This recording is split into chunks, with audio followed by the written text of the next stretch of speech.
Well, we have good news and we have bad news. So what do we want first, Justin?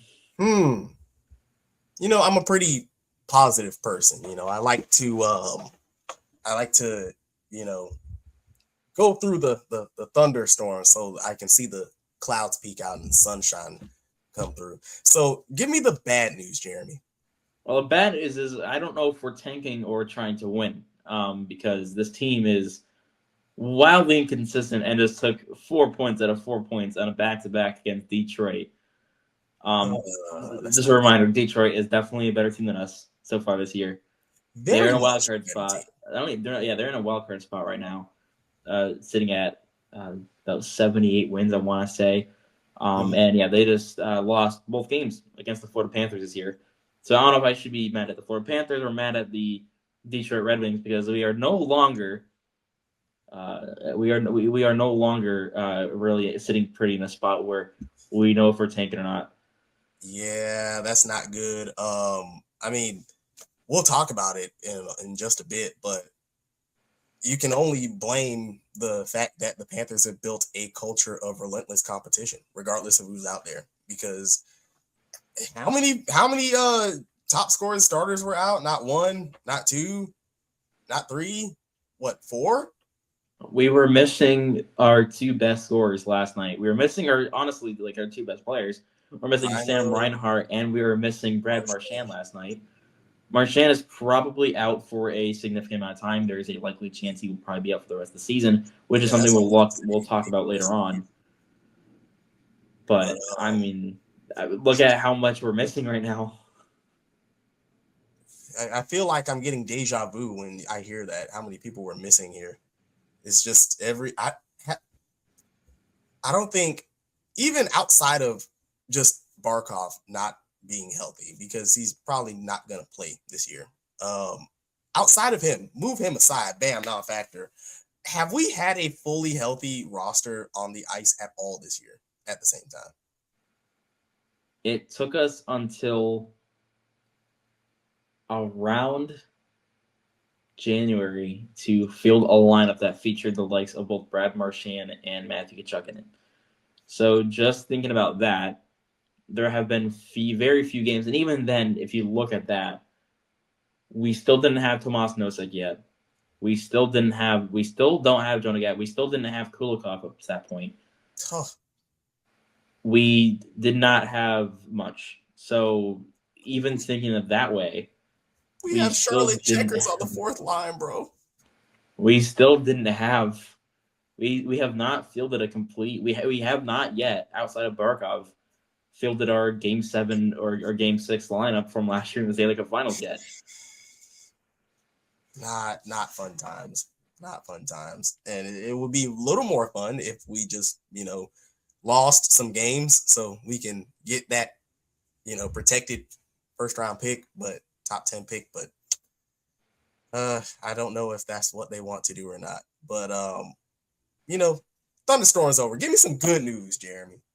Well, the good news is I'm back, and I have made it. I've conquered. I don't really know what really happened. I just know I was walking again last night. I was just kind of dead. I felt defeated. I felt like I had no purpose. As I was seeing all my planes that I had missed that I could not get in contact with. Three of them. You somehow The missed three of three them of them. last episode, and there are more after. Oh And my they just gosh. were flying over my head, and I didn't know. I was questioning reality. I was questioning what's going on, and then I saw something, and I didn't know what it was at first, and I kept on walking to it. I was like, I haven't seen Hmm? many things in a very long time, so I kept on walking up to it, Hmm? and I got up to it, and it was kind of shining a little bit. And Hmm? it felt like it was calling to me. I opened it up, and it was a Panthers win.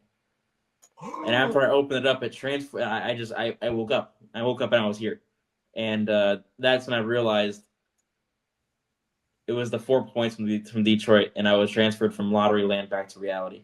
So you're telling me all it took to transport you from the known dangerous jungles of Milan, Italy, back home was 4 points. It took the Panthers to get out of the tenth worst odds for me to get back here. Well, Welcome back. I guess it's a worthy sacrifice because my partner in crime is back with us here on the Rat Trick Report. Let's go. Welcome back, Karen. I am proud to be back. I missed my desk. I missed my chair, and I missed being here. I missed my fan up ahead. I missed my surroundings, and I certainly did not enjoy being gone for 2 weeks, sitting in bushes and going through jungles and having to deal with Talentopia and That's true. Lottery Land. That's true. Now, unfortunately for you, does that mean if we start dropping points again, does that mean you'll be transported back to Lottery Land? I don't know, but it's a risk I'm willing to take. Get my team McKenna. Well, I mean, we have an interesting road trip to see it come to fruition or not, but um, we can talk about the games that went on this past week, including one that we were watching, or at least I was watching while you were trying to survive in the jungles of Milan, Italy. Uh, the New Jersey Devils versus the Florida Panthers. We got absolutely throttled, 5-1. Not great. 5-1, man, to the Devils. Not great. That Uh, was, I mean, yeah. You have another game where, again, at that point it didn't feel like it was even ethical tanking. At that point, it felt like it was unethical tanking. You have another game where you're just you knew you were going to lose, and that again that's taking place after the whole Islanders collapse of the great Islanders collapse of last week. So I oh mean God, it was looking rough. It felt rough. listen, that Isles collapse. I was very, very close to dancing along the edge of insanity. Um, that loss almost broke me, like one Steve Dangle would say. But I had to think of the bigger picture, right? The bigger picture, the potential of McKenna. You know, the potential of McKenna. Reverted me back to sanity. So, um, but yeah, that was not fun watching us get absolutely manhandled by the Devils. But it's a loss. I will take a loss because you know me, I'm pro tank at this point. Um, I will also take our second loss in that stretch to the Columbus Blue Jackets, 4-2. Both teams surprisingly had the same amount of shots on goal. Both had 28. Provorov had a goal there and 2 assists for the Jackets, and Florida dropped their fourth straight game. Yeah, I mean another game where that one was actually a lot better, and one where the Panthers actually might pull away for a second, might have been able to get a win there. Who knows? Maybe you get a win there. Maybe the Panthers are in a little bit of positioning in the playoffs. Who knows? But um, it's another game you lose, and the rest of the Panthers land goes crazy because that is our Stanley. Every loss right now is our Stanley Cup as you keep on getting closer and closer to the first overall pick. Yep. However, Oof. the next two games, Detroit and Detroit. Ah, yes. My favorite Dead Wings team. I thought this was a surefire, like, oh yeah, we're dropping 4 points here. Easy. We are getting deep in the lottery land here. Let's go. Let's go. Unfortunately, Nope. the first game we won 3-1. I don't even know why I'm Uh, saying unfortunately. Like, I'm happy to see the Panthers win, but this does not help the tank. In fact, it takes gas out of the gas tank. What are we doing here? Um, Matthew Tkachuk with a hat trick. that happened to be the only game that I did not watch a single second of because I was out and about. The other games I actually caught a little bit of, but I did not watch them in their entirety. This one I didn't see at all. And I'm like, wow, of course the day I'm out and I just I'm not able to get in front of a TV. I miss a Chucky Hattie. I actually would have been hyped to see that. I'm not gonna lie. Justin, I hate to say, but we might need to drive you into insanity and just get you in front of that TV permanently for every game. If it means we're going to lose. I mean, if we're trying to get back to the lottery land, I mean, you need to duct tape me to this chair and my TV is right here. You need to duct tape me to the chair and just my eyes open. I am forced to watch. Bobby made 28 saves in that 3-1 victory. That's And another thing that kind of went kind of a little bit under the radar is the fact that Bob has looked like Bob the last couple nights. That was a really good game for Bob in that one against Detroit. Obviously, the Chucky hat trick was kind of the main storyline. He's been great since coming back from injury, especially from since Olympic break. But that was the first time in a long time where Bob looked very strong for the Florida Panthers, and it was coming at a certain time that we'll get into here in a second as well. But it was quite interesting to see Bob really playing up to his standards for once. absolutely, absolutely. And I caught the next game that we played, which also happened to be against the Dead Wings. Um, hmm, hmm, hmm. So I saw the first goal, right? My boy Vinny, Welcome back, Vinny Hinostroza. Strosa. Welcome back, bro. Saw the first goal, and then I saw Kaner tie it, and I'm like, all right, surely this is the point where we blow the one goal lead like we always do, and then we just go ahead and ride off in the sunset with a loss. I'm like, okay, we had a little slip up the night before, lost, or rather won 3-1, but lost the night. And I'm like, okay, we'll just blow the lead here, and we'll be right back on track to getting into lottery land. So the foolish man that I am does not continue to watch the game to ensure the Panthers lose. I turn the channel and watch the Miami Heat because Bam Adebayo, Captain Bam America, the Automatopoeia, Bamonte, had 31 points at the end of the first quarter. I'm like, I gotta watch this. Click. And this man dropped the single greatest single game performance in the history of South Florida sports, people. 83 points. 83 points.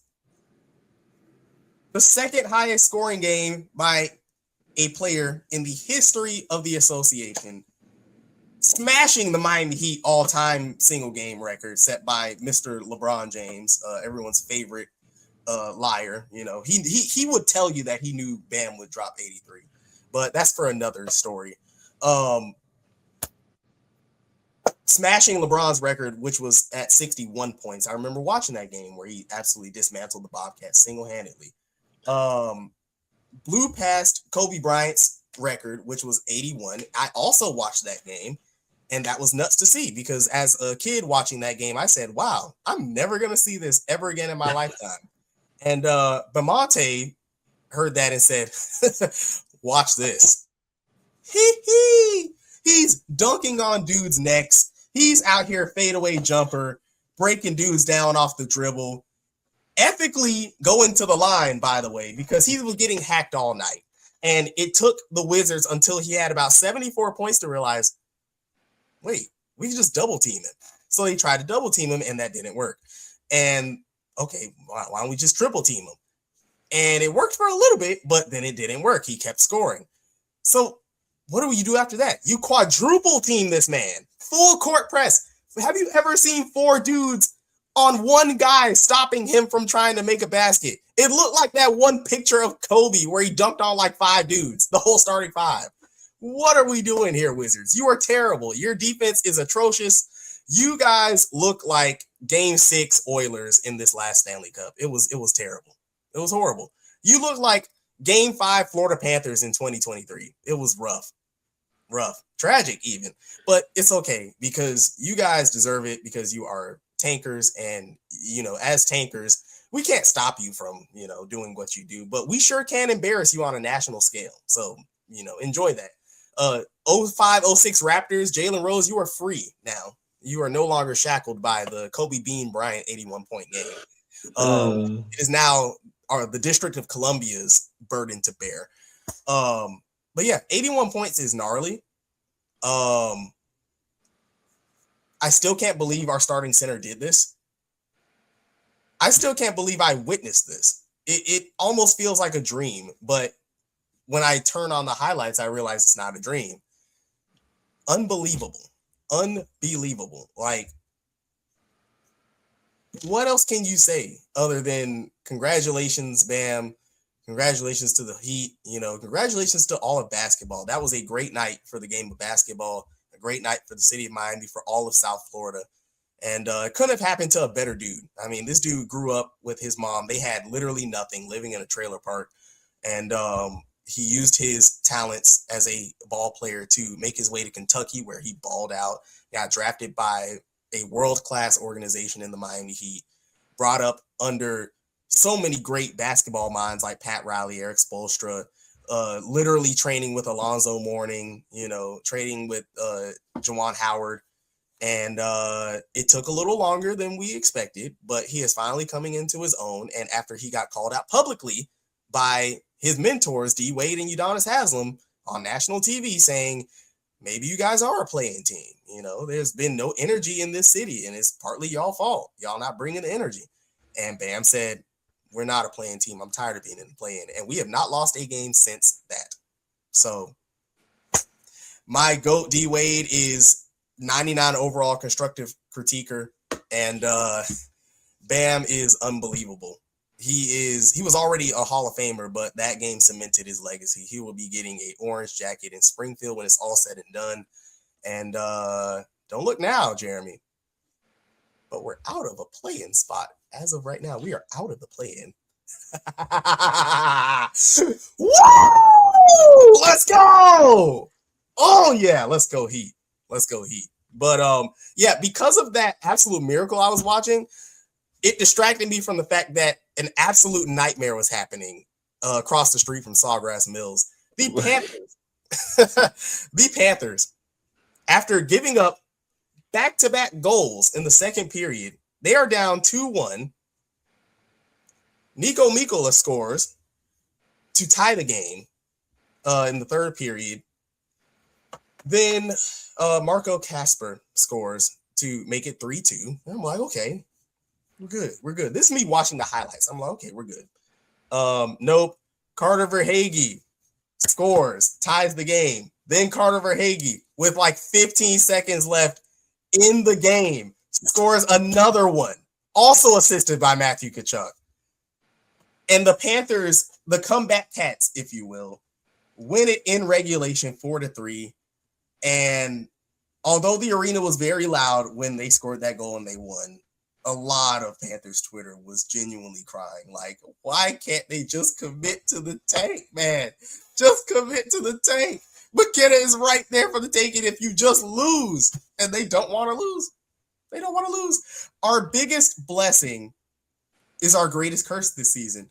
Bill Zito built this hockey club to not only bring in a guy like Paul Maurice who will instill his culture into the team, but also to instill a culture of never giving up and always playing hard no matter who is on the ice. And that is fantastic to have when this team is healthy and gunning for the playoffs and gunning for Stanley Cups, because clearly it works. It is not ideal when you are trying to get into lottery land. And I'm pretty sure at this point they could probably put the Charlotte Checkers out there, and they would still find a way to win a game and take 2 points away from a team who desperately needs it. So, Jeremy, your thoughts on this catastrophe? Well, the wins obviously brought me back to reality. However, the wins also brought me back to insanity.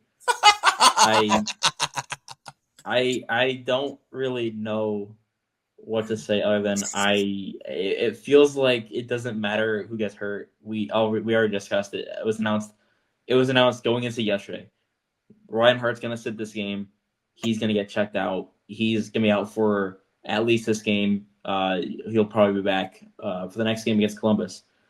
Brad Marchand's gonna be out. He's week to week. He's gonna miss some time. He's likely gonna be out for the rest of the season, as we're most likely resting him for. He has to get surgery, so we know that. Mm-hmm. So I mean that there's your two best players on the season out. Obviously, Kachuk's still playing. You got those players still up. Obviously, you have Verhaeghe, but you're missing Ryan Hart, who is at this point your best forward. I don't care if he's injured; he's still your best forward.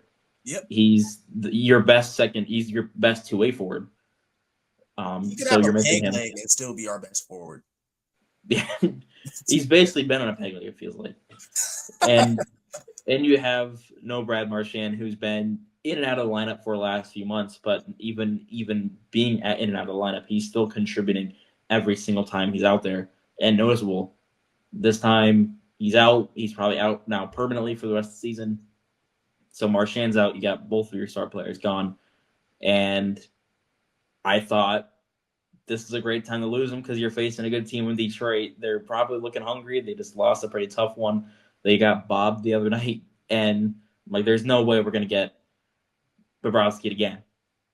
And then they didn't, and instead they just choked. They just choked with 2 minutes left. They just gave up 2 goals to Verswaggy, who came back, and it doesn't matter again. Verhaeghe's got the clutch gene in him. He's of course going to go ahead and score 2 goals to tie it and then take the lead. It's just in Verhaeghe's genes not to go ahead and keep on competing, no matter what the score is, and no matter where you are in the playoffs, in the standings. And of course, we end up winning a game with 14 seconds left, which is not good for the tank at all. Now we're sitting at the 11th best odds. We're tied right now with Seattle and LA. We have to hope that they can win some games. We have some big games. New Jersey needs to catch up. It's looking a little bit rough at the same time, but also this is the worst part to be. This is the worst time to really be a fan of hockey, because this is where it gets to, you're not rooting for your team anymore. You're rooting for them to lose, and you don't want to root for your team to lose. But also at the same time, it's just you're not looking forward to any of the games because it just gets exhausting. Dude, this season has been so exhausting. There are players who have been out so long term that I'd forgotten that they were even out long term. Like, you mentioned freaking Dmitry Kulikov, and I'm like, holy crap, he has been out. I haven't seen him in forever. No say. Yeah, He's you been out. thought Jeff Petrie was just natural. Oh man. By the way, did we celebrate Jeff Petrie not being on our roster anymore in the last We have episode? not, which is, I was waiting for this to come up, but we have not even gone over the deadline yet. So we'll go over the deadline here in a minute, because we haven't been able to talk since the deadline.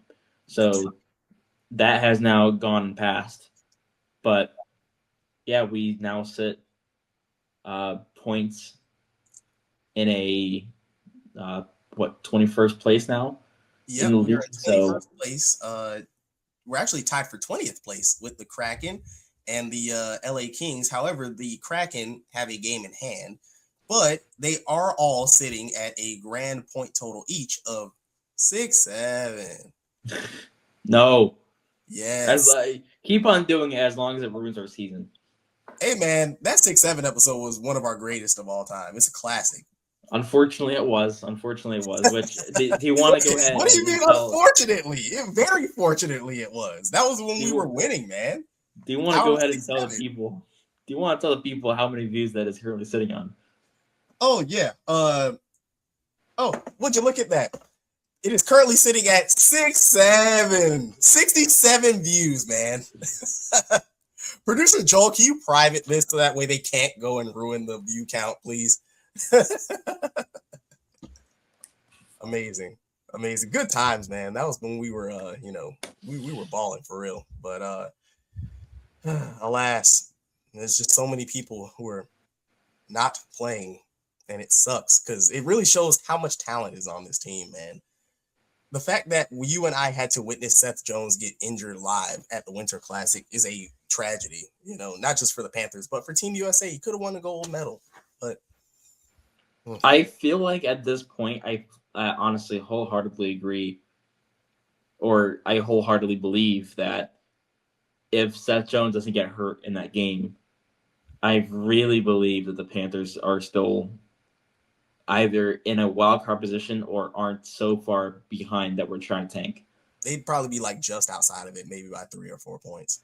It honestly depends because, I mean, obviously lost Brad Marchand a little bit afterwards too, and you needed to get him back. But with how many players you lost after Seth Jones too, it depends on where you're at, but also at the same time, at this point, you would be getting healthy, and you probably wouldn't be looking at shutting down Brad Marchand for the rest of the season, and you wouldn't be looking at shutting down Sam Reinhart for a little bit of time, and you wouldn't be looking at, hey, Barkov's not coming back anymore. You'd be looking at a whole different story in it. But I mean, you can only survive for so long. Not to mention, Kachuk would be back too, and that would have done wonders. You Because know, I mean, I just thought of something. Barkov has played every season since he's been in the NHL, right? He's played at least one game in every season, right? yeah, this is the first time he's gonna miss a season. Do you think he tries to at least get in for one game? Is it possible? That way he can keep the streak going. I mean, do you think he cares about a streak of going for seasons played, or do you think he's trying to make sure he can? I mean, maybe unless they play him for like 1 second, but Well, I I mean, we know he mean, can. We know he can skate, but hey, that's one thing that he does better than Matthew Tkachuk. That's what I can say. So I honestly, sadly believe that I feel like Barkov at his current state from 2 months ago, when he wasn't even skating really, I feel like he would still be. I feel like, but Alexander Barkov in his boot from when he first got hurt and he first had a surgery on one leg is still a better skater than Matthew Tkachuk is when he's fully healthy. hey, you know what they say? Skating's half the battle. You can, I mean, shoot, in my beer league, if you can skate, you can play, man. We'll Unfortunately worry about the mechanics later. For Matthew Tkachuk, skating is only 1% of his battle. But it's crazy because he does everything else so well that it makes He's up elite for at everything else. He's got an insane IQ. He's got the physicality. He's got the mental stability and toughness, and he's not going to ever quit. He's leadership material. Mm-hmm. He has an incredible shot. He has the skills. He has the passing. He's got everything except he just looks like a first time skater when he walks on the ice. Mm-hmm. He looks like half of Atlanta when it gets cold and they He go would to be. He is Connor McDavid if Connor McDavid did not skate.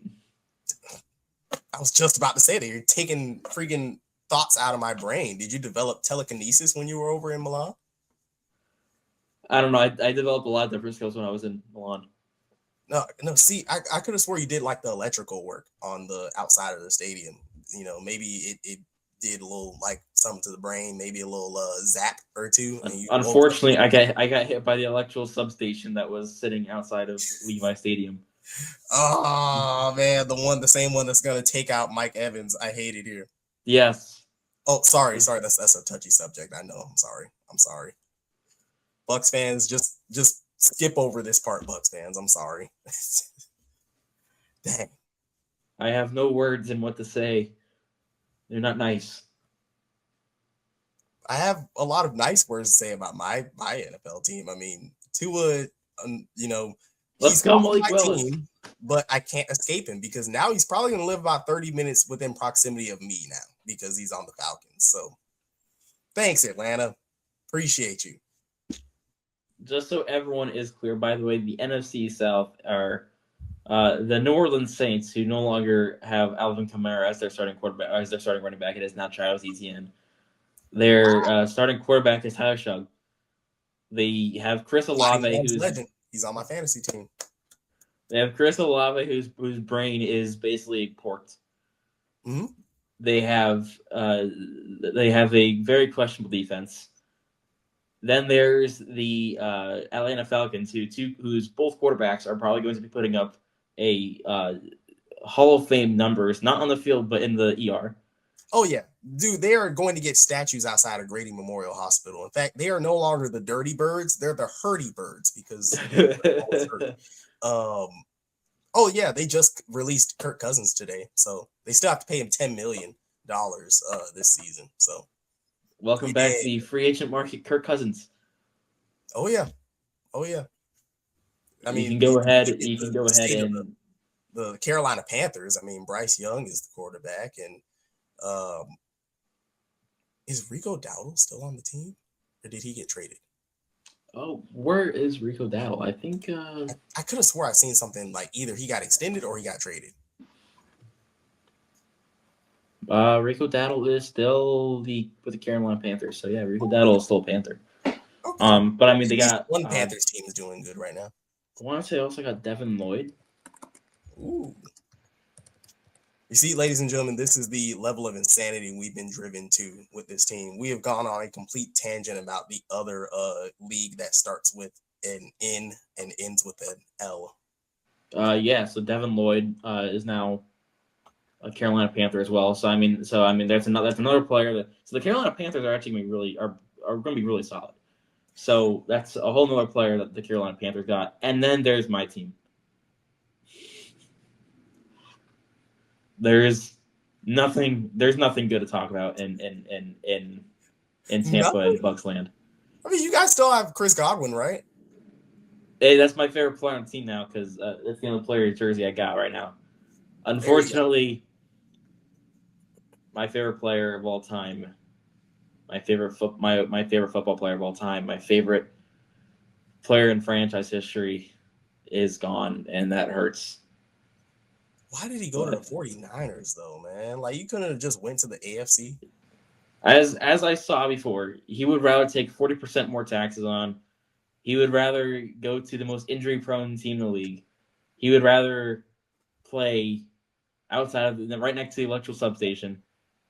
He would do all of these things and go as far away as possible from the Tampa Bay Buccaneers and ruin his legacy and tarnish his legacy as being a consistent reliever with a consistent receiver with the Buccaneers who plays every season, who is going to be another player to play his entire career just to make sure to stick it to us. When you are willing to give up no state income tax and Gasparilla Festival, I know. you know it's bad.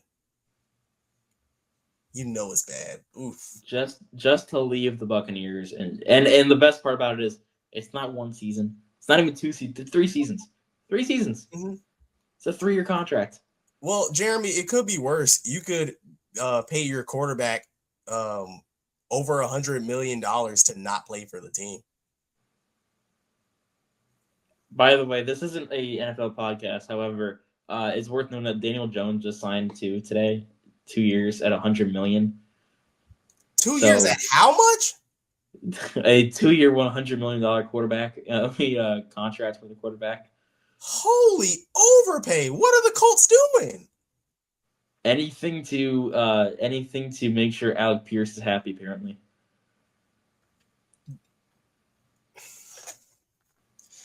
This is the worst season ever to be tanking, man. We could actually do something, but we just have to be patient and hope that this rebuild works. We're the Miami Packers now, by the way, in case um we really are. In fact, I'm genuinely shocked we did not land Romeo Dubes. I thought he was going to come over, play with his quarterback, but he's a New England Patriot. we did just sign a safety from the Packers today, so the agenda is still here. Project Packers is a thing. The 305 leap will be installed soon on every touchdown, Selly. You will no longer be hitting gritties. You will just be jumping into the crowd. Just give it like one more day, and you're going to see Aaron Rodgers is signing it to be the third string quarterback for the Miami Dolphins. Dude, And he's also bringing back Alan Lazard with him. You see, Green Bay has cheese heads. We have queso cabezas. Los quesos cabezas. But yeah, let's go over this trade deadline. Yeah, that we did not get to cover before we head out. We haven't been able to talk about the trade deadline yet. However, I mean, for the most part, those who weren't paying attention to the trade deadline, if they go ahead and look at our team right now, you probably don't even realize that the deadline passed. For the most part, a lot of the team has stayed the same. We were talking about before, there was a lot of chatter around AJ Greer, a lot of chatter around guys like Evan Rodriguez. Yep. Another player that was talked about a lot that I didn't know if he was going to get removed a lot. Honestly, it looked like going into it, it wasn't going to happen. And then as time more progressed, it looked like this is a really big possibility. Sergei Bobrovsky did not get traded either. So all of our players that had the most talks, none of them got traded. One player did get traded though, and unfortunately, our second in command, Jeff Petrie. Rest in peace to our other our I know our second in command. Rest in peace to Jeff Petrie. He was also on board with the tank. He has gone. He was traded away for a conditional seventh round pick to Minnesota. So thank you for helping us achieve our four game lose streak. As happy as I am that he's gone, because this is the second bad move that Bill Zito has ever made in his Panthers career. Um, I realized that as soon as we got rid of him, as soon as we traded him, that's when the inconsistency of the tank started. And I'm like, oh, maybe we should have kept him. This is not good. But as far as AJ Greer, I can tell you how close the Panthers were to trading AJ Greer, as per the homie on Twitter at David Dwart. He says he's told that Greer had already cleaned out his locker and said goodbye to his teammates in case he was moved ahead of Friday's trade deadline. Now he's looking for a long-term deal on his next contract and would like to stay in Florida. So, Jeremy, what do you think about a long-term contract? What do you think of AJ Greer, a long-term Florida Panther?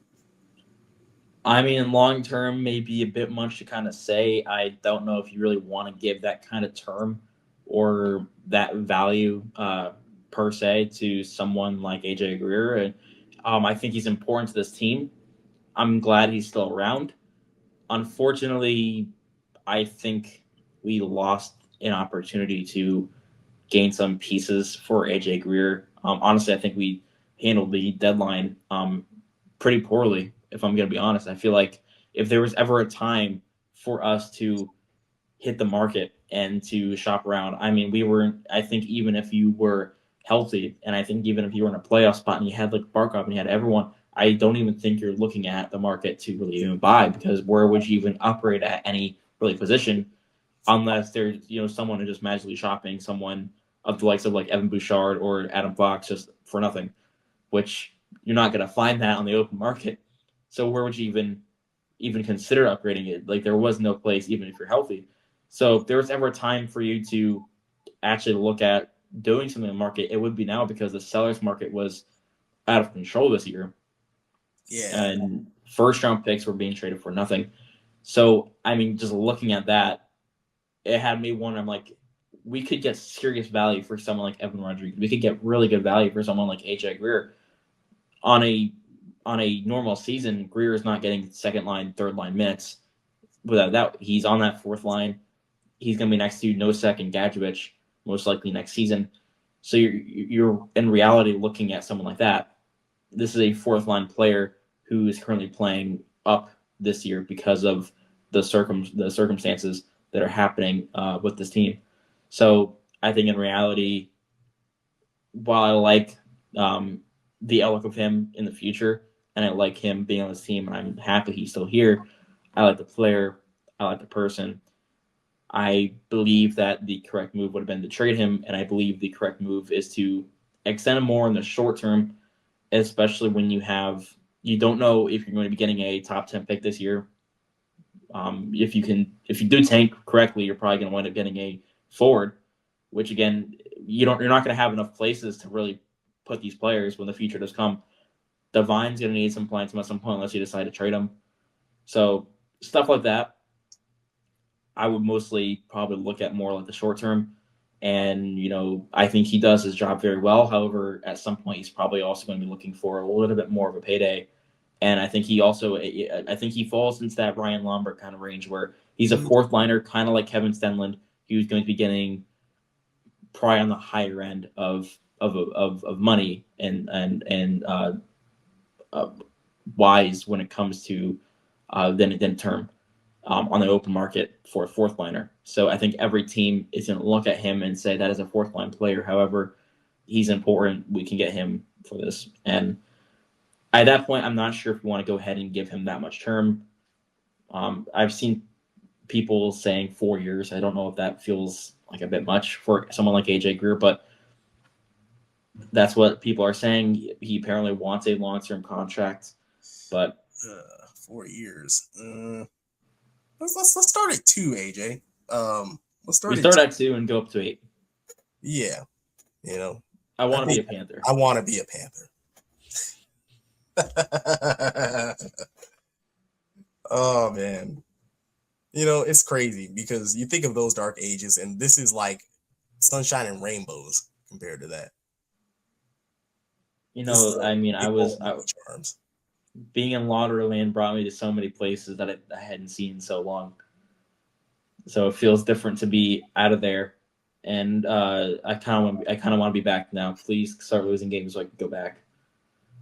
Yeah, we need that. We need I don't that. know. I don't know if I'm permanently here or not. I don't know if I'm supposed to get transformed. I don't know how this works. I don't know. I don't even know how we got there in the first place. Well, I mean, they they picked up 4 points. That's how you got back. I don't know how I got there in the first place though. I mean, I know I took a plane to Milan, but I don't know. Maybe it was me going on that trip. It must have been that me going on that trip to Milan. That it must have been. It must have been when well, I don't know because you didn't get hit with it. It must have been when I got. Oh, It either was when I visited Milan, we were building the stadium, or was when I went to check out the stadium. I don't know if they cursed me or what happened, but now I'm stuck in. I don't know the how only this works. thing I don't I know how got I'm still hit here. with, the only thing I got hit with was a 10-minute delay thanks to TSA. So,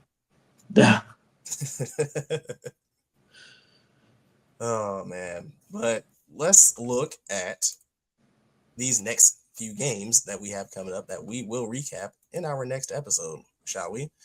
Um, the next up, they play the Columbus Blue Jackets at home this Thursday, 7 p.m. puck drop. That is Eastern Standard Time for those of you on the West Coast and such. Then we get a little break over the Friday and Saturday, and then we begin our 4-game West Coast road trip. This is prime time to start committing to the tank because you can go ahead and lose to Columbus again, right? Cool. Then you got to play the Kraken in Seattle. Lose that one. The tough one, though, comes Tuesday as you have to lose to the ultimate tank in the Vancouver Canucks. Not great. That's going to be a 10 p.m. puck drop. The Seattle game will be 8 p.m., by the way, which is weird. 5 p.m. Puck drop on Pacific time on a Sunday. Interesting. Then, of course, you go to Vancouver. Got to find a way to lose that one. Then we play our dear old friends, the Oilers, who suck about as much as we do right now. But I'm sure they would love any chance they can get at revenge against the Panthers. So just take that one on the chin. Deal with the Oilers fans talking crap and chirping us in the comment sections on Bird app on Twitter and Instagram and everything. And you can take solace in the fact that you won 2 cups on them and you're actively helping us get McKenna. So way to go. Then second part of that back-to-back the next day, we go to the Saddle Dome to take on the Calgary Flames. That is a 9 p.m. puck drop. So Columbus, Seattle, Vancouver, Edmonton, Calgary. It is very possible to lose at least 4 of these games. Please do the right thing, Florida. It hurts, I know, but you got to do the right thing. We have to get that draft pick. This is an incredibly important stretch for the Panthers to just not only do you have to lose some of these games, but most importantly, we're facing Seattle, Vancouver, Edmonton, and Calgary in 5 of the 6 games. Columbus is the only team right now that's chasing a spot really in the playoffs. I mean, Edmonton is too, but Edmonton is we don't even know if Edmonton's not even on pace to make the playoffs at this point. And they're wildly inconsistent this year. Yeah, their goaltending is going to be the reason that they missed the playoffs by a point.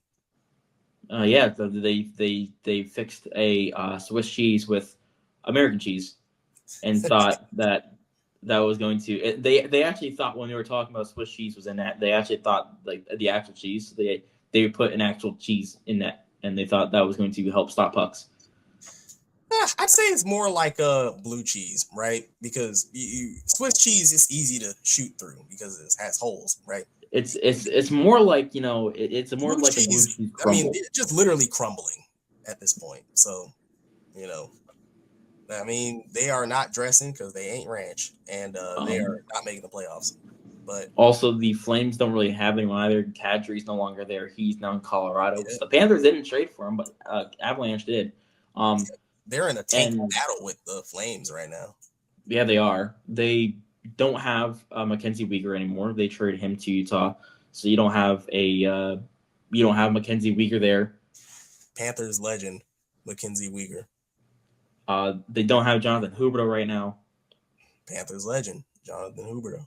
He's out with a hip surgery. He's gonna be gone for it. It's very serious situation for Jonathan Huberdeau. We really hope to see him get healthy, and at Absolutely. some point, we really hope he returns to his form.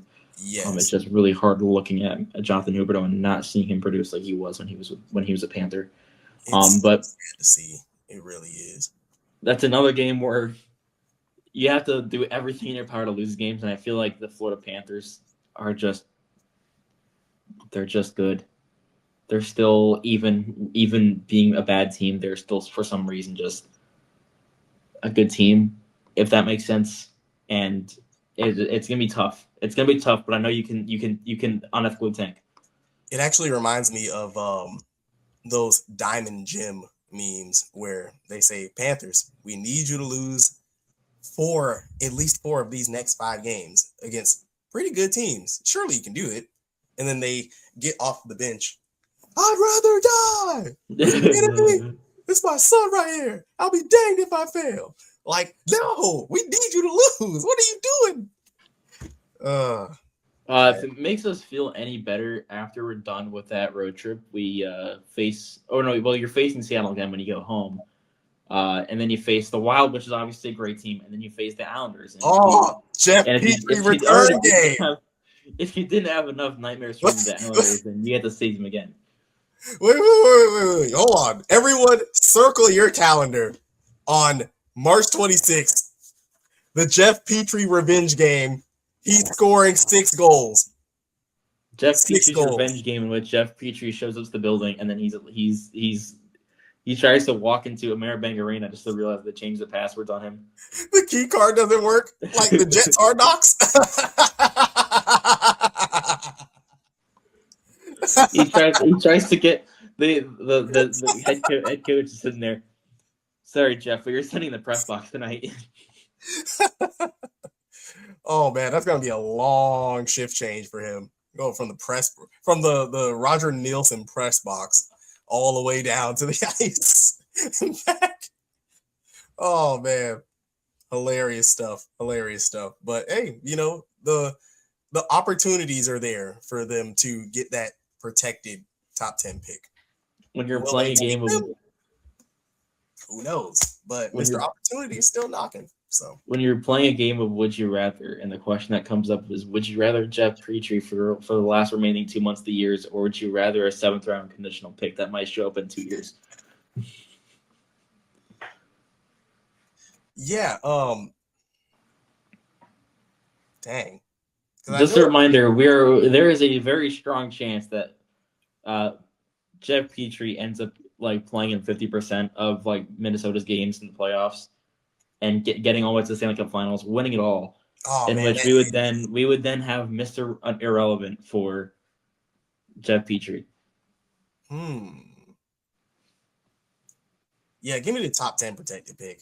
Give me that. Because I mean, either way, we'll get a really good talent coming onto a fully healthy Stanley Cup winning roster, which should actually scare the league a lot more than it is right now. But it's okay. They got Panthers fatigue like crazy. They don't want to talk about us, and I'm perfectly fine with that. It's nice to go in my group chat and not get flamed for every loss because they are not watching hockey. So fantastic. I But very much miss when we were sitting over here crying like, why is Jeff Petrie still on my team? I want Donovan Sabrango to get more minutes. I miss Uvis Balinska so much. And then we finally traded Jeff Petrie, and everyone is like, we got him off our team. We are back. We are so back. Jeff Petry's off my team. And I'm sitting in my chair. I'm like, we traded Jeff Petry? Why? He was the only thing keeping the tank going. The downfall has begun. And now we've won. We have not lost a game since the Jeff Petry trade. That's actually crazy. That's actually crazy, man. It's like a tale of two South Florida cities, right? You have on one side of South Florida, Jeff Petry getting traded, and we immediately stop losing when we're supposed to start, losing. And then on the complete other side of South Florida, you have Wade and Udonis Haslam on national television publicly calling out Bam and the Miami Heat, saying, maybe you are a play-in team. South Florida has no energy, and it's your all fault. And Bam saying, we're not a play-in team. I'm tired of the play-in. And they have not lost a game since. Actually, yeah, so I can actually now confirm, too. The last time the Panthers lost was the day before Jeff Petry got traded, in which there was a back-to-back, but then they played the Red Wings the next day, in which the day that Jeff Petry got traded, we won. Oh, my God. Jeff Petry was literally the key to failure the entire time. Where would the Panthers be if Jeff Petry never played a single game for the Florida Bill Panthers? Zito finally realized his mistake. He was like, oh, shoot, yeah, my bad, y'all. It's too late. He realized that the worst part about it is the worst move Bill Zito has ever made was trading actual production, and not even production, but actual value for Ben Sherratt. The second worst move he made was the second and third worst moves ended up being Jeff Petry. Because the second worst move he made was signing Jeff Petry, and the third worst move was trading Jeff Petry. Was trading him. Man, what happened to the Panthers just, stealing a team's, captain and then them going on an insane run? What's that captain, Giroux? Unfortunately, I heard it was going to happen. Unfortunately, they did not. Other teams did not feel like making Nazem Kadri their captain. That's unfortunate. Also, apparently, Bill Zito didn't realize Vinny Hinachurza wasn't a captain either. Dang. Listen, how many games are left? We have 18 games remaining. Thank God we're under 20. We still have games left against Detroit, against Boston. We have games left against Pittsburgh. We have games left against the Rangers. Oh, God. Against the Canadiens and Maple Leafs. We have a lot of games left in which they are very insufferable, in which I don't know if we're going to win or lose. Hey, maybe that's the year. You know how we always end up facing Montreal. Cover that Boston matchup. We may have a guest. So, that's true. That is true. I think you guys will like him. He's cool. He's cool people. But 18 more games. 18 more. The ride's almost over. You know how we always end up losing one game at the end of the year in Montreal. There was the 10-goal blowout with JoJo Annette when we faced the Canadiens that one year in the President's Trophy year. Sorry, I just got war flashbacks today again. That's why my eyes were like, oof. I think this is the year on April 7th, 2026. When we face the Montreal Canadiens, we finally get that win because we're the team that's actually tanking this year. Oh, you know what would be very Panthers if they go on that entire Canadian trip there and not only beat the Canadiens, but they also beat the Senators and the Maple Leafs. It would be very Panthers if they beat the Canadiens and the Senators, but lose to the Maple Leafs. It would be very Panthers them to have Matthew Tkachuk go in front of the locker room as we prepare for a home matchup against the Ottawa Senators on March 31st and say, hey, guys, guess what? We got 9 games left in the season. Never give up. Do we remember what happened in 2023? That's right. We went on a huge 7-game win streak at the end. We made it all the way to the playoffs. You never give up. As the rest of the Panthers team is trying to tell them that we're still 12 games back and there's absolutely zero chance he can still make it. But Matthew Tkachuk doesn't have a brain still, so he doesn't realize that we are about to lose. Matthew Tkachuk wills the Panthers to a 9-game win streak, and the Panthers finish in 1 point out of a playoff spot. Very, very Florida Panthers if that was the case. What would also be very Florida Panthers is them winning like 18 or 17 of their next 18 and somehow making the playoffs. Just barely sneaking in. Who's the number 1 seed right now? I want to say Buffalo. Oh my God. No, it's Carolina. Oh, you're right. Carolina's 1 game better than Buffalo, in which we're living in an alternate timeline where Buffalo is in a playoff spot, and not only in a playoff spot, they are like guaranteed to make it now. We are in a bizarro timeline where the top 2 teams in the Eastern Conference is the Carolina Hurricanes and the Buffalo Sabres. Is it like 2004 or something? We're in a timeline right now where the fourth and the fifth best teams in the Atlantic would be like the 3rd best team and the 2nd best team in Metro. Yep. We're I living in believe a timeline where the we'd be Metro in is a at. playoff spot if we were in the Western Conference right now, if I make no mistake. If we were in the Western Conference, we would be Because we have 67 points. we'd be tied in the playoff spot. Oh my God. We'd be tied in the playoff spot because Seattle is for some reason still in 1. So actually, so technically, Seattle's really hungry. Seattle has to win some games. Ooh, The Sharks need to win some games. The Kings need to win some games. But you know what? I'm scared of that Sharks matchup because, you know, Chris Greer's brother is the GM of the Sharks. So he might want revenge on the entire city of Miami and all of South Florida, and he will lose that game on purpose.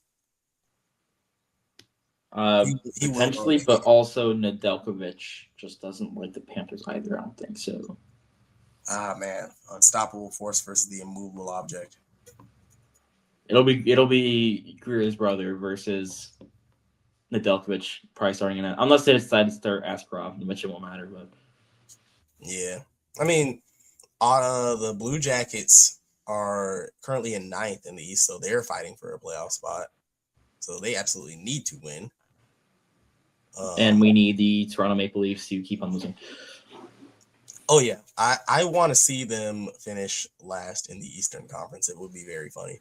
I mean, the Rangers just keep finding a way to come away with points. I don't know how. The Toronto Maple Leafs have not won a game since the limit break, by the way. The Toronto Maple Leafs have not won a game since in over a month. That's not good. What is that? What is that losing streak looking like right now for them? 8 games. Oof. 8 games. They may never need win the Maple Leafs to win. I don't think they're going to win in regulation again. I mean, obviously they will, but it's going to be waiting for an Austin Matthews free release. Free Austin Matthews school walkout. Austin Matthews has not scored a goal in 11 games, by the way. Man, if Austin Matthews was a Florida Panther, he might actually will us to the playoffs. He just needs to escape Toronto, man. I'm telling you, dude. It's not the noise. It's not the fans. It's not the pressure or anything. It is simply the fact that they are a cursed hockey club. And a cursed organization. Yes. I mean, we're talking back at like the Harold Ballard days, man. Ballard?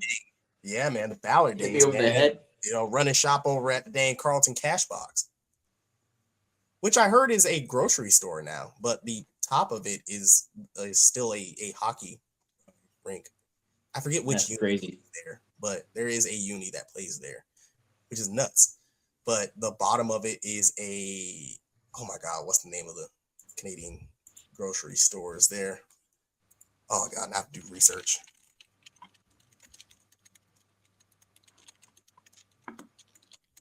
Maple Leaf Gardens Supermarket. Loblaws? It is their flagship store. It is at Maple Leaf Gardens. Wow. Oh, that's super cool. The flooring of the supermarket has a bunch of stuff Like you can literally see the outprint of the footprint of the rink. Like there's center ice there. There's some of the face off dots. That's pretty cool. Not gonna lie. That's pretty dang cool. I don't think gotta love that. yeah. Yeah, that's cool. I mean, imagine they tear down an Amerant Bank Arena and they build a Publix there. A flagship Publix. Yeah, and if you go to aisle 7 where the Honey Crisps are, this is where Matthew Kachuk scored the game winner in game 4 against the Carolina Hurricanes. Did the heartbreak celly right over where the avocados are. Please, please go to aisle 13 where you will see the play. You will go ahead and see a specific memorabilia item in which you can buy a former puck from which Reinhardt was standing when he scored his 4th goal in game 6 against the Edmonton Oilers from center ice. And then Go to over in the deli, they have like the exact spot where the bobbery happened. I was gonna say, please go to aisle 20, in which you will see where Sergei Bobrovsky was when he dove, and you can see the Sergei Bobrovsky cutout of when he was lying on the ground. Oh my god! You know it would be even better if they put the you know where like they have like shoplifters and they put like their pictures on the wall and everything. If that's where the goal was, where he did the bobbery. That would be perfect. Oh, Publix, if you're listening to this, I have a job for you to do in the next 20 years, assuming that we will be building a new arena at that point. But who knows, man? We might stay at the bank forever. Publix, what I need you to do is to purchase the Florida Panthers and to go ahead and move us 5 minutes away. Move us to Sawgrass. Build a stadium in Sawgrass, like right outside of Sawgrass, and go ahead and put a Publix around them. Or just take Sawgrass and push it across the street so that way it connects. So you have them all and everything. You know, that's a really good idea. That's a good point. Shopping and everything. Bring back Wanadu City while we're at it, and then after you're done there, you just walk through some double doors and you're in the arena. It's a novel concept. It's similar to going to Thrashers games back in the day at Phillips Arena. What is it, State Farm Arena now? Because you have the CNN Center, which CNN just moved out of, and it's a bunch of shops, a bunch of restaurants and everything. You can chill out, and then you literally walk through double doors and you're in the arena. Perfect. And inside the Wanadu City, instead of like, you know, you can have your kids, instead of like wanting to like, oh, you can be like a fireman, or you can go ahead and be a police officer, or you can be you can be a cashier, you can be a shopper. You will be a 4th liner on the Panthers. You will get to experience. You will be able to experience the Jonah Gadjevich line. Yes, you will, and you're gonna like it too. And it's also like they had like, you're either a cashier or a shopper. It's going to be, you're either a coach, you're Alexander Barkov, or you're Tomas Nosek. Yep. And your first game is against the Lightning. Your first line as the Lightning. And actually, what we didn't tell you guys, we're actually in a Wanadu City League. We're in a Wanadu City League. We're competing. So your Florida Wanadu City is actually facing off against Tampa's Wanadu City. Oh my god! For the Wanadu Cup. For the Wanadu Cup, in which the winner gets a free $50 gift card to Yard House. Very prestigious Wanadu Cup. You know, trade deadline. Now you can either be Bill Zito now, so you have to dole out a bunch of Wanadu bucks. You know, or you could just rob people. You know, for their players. Now you have a whole squad of elite hockey players who experience the Bill Zito office, in which you get to experience what Bill Zito was doing in July or whatever month it was when we signed Mikola and Mike Riley that we signed. Yeah. Oh man, this is insane how we have just turned these kids into hockey players. They could have wanted to be bank tellers or artists or car salesman, but no, you will be a hockey player. It's like the dang Czechia pitcher who's just an electrician. In 2060, we're going to have people walking inside of Wanadu City, and you'll have like the 15 times Wanadu Cup winner, Wanadu Cup winner, and you'll have like a statue of like a 6-year-old up there, and they're like, oh, he was the best 6-year-old to have ever been able to impersonate Bill Zito of all time.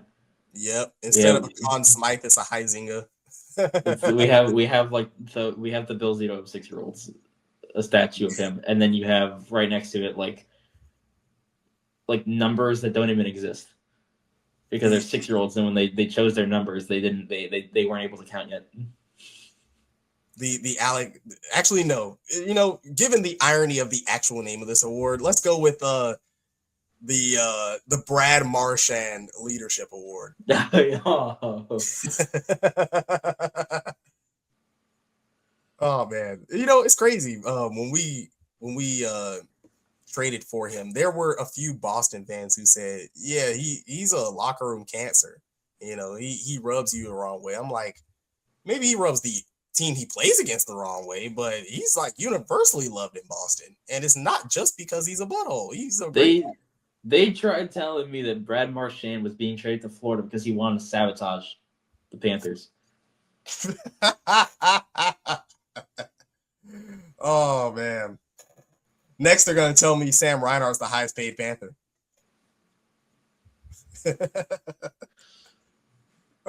You mean to tell me that Sam Reinhart's minutes aren't declining?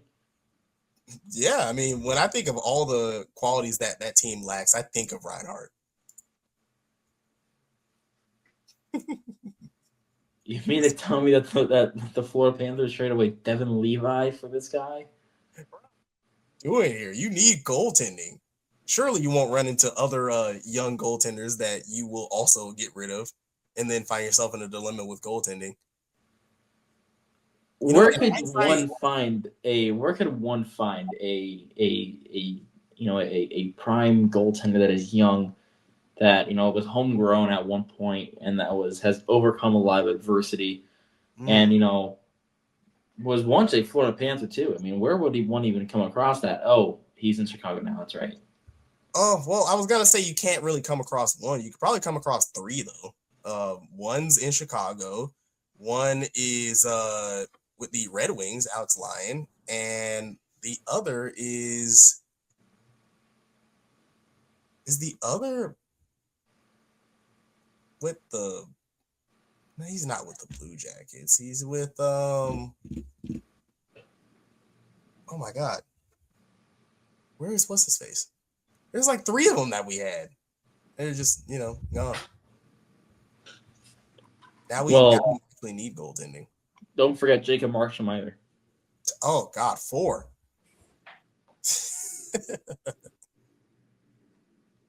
Man, we know how to pick them. We sure can pick them. Maybe that's what we should use our protected top 10 pick on. Unfortunately, it was those were Dale Talent picks too. So, I hate to give that man any kind of credit, but unfortunately, without him, getting those prospects, or without him locking down Bob to that substantially long contract, we don't win the Stanley Cup. So, I mean, I will trade that for the fact that we don't have to put his name on the cup next to our name. So, I mean, in his eyes, we're probably still seeing red. I think I've been seeing red since I got lost in Lotteryland. Yeah, I've been seeing red because people hate the game of basketball, and it's because of Bam for some reason. Well, speaking of basketball, it's about that time, isn't it? I think we're going to make a little cameo over to our sister podcast. Do we have any final words to go ahead and say? Well, if I can find my little rat here. Well, final words. This team needs to find ways to lose ASAP. No Rocky. Um, I'm very excited to watch the playoffs without having the stress of watching my own team in it for the first time in like forever since pre-COVID. So that should be fun. Who knows? Maybe we'll do like a watch along or something. But yeah, they need to decide now whether they want to try to push for the playoffs, which in my opinion is foolish, or if they want to tank. And if they want to do either of these things, they need to fully put balls to the wall and commit to it, namely the tanking. So whatever they decide to do, put your best skate forward and do it. Or in the other case, your worst skate forward and do it. So yeah, that's all I have to say. Thank you all for watching this latest episode of the Rat Trick Report. Thank you very much in advance for liking, commenting, subscribing to Heat versus the World podcast network. Thank you very much for all of your support. We see your DMs and your comments and everything, and we cannot thank you enough for supporting us in however fashion you choose fit to do so. For producer Joel, my great co-host Jeremy, who is finally returned from lottery land, and your boy Justin. Till next time, go Cats, throw Rats. Yay. Yay. Please start losing. I'm begging you. Please.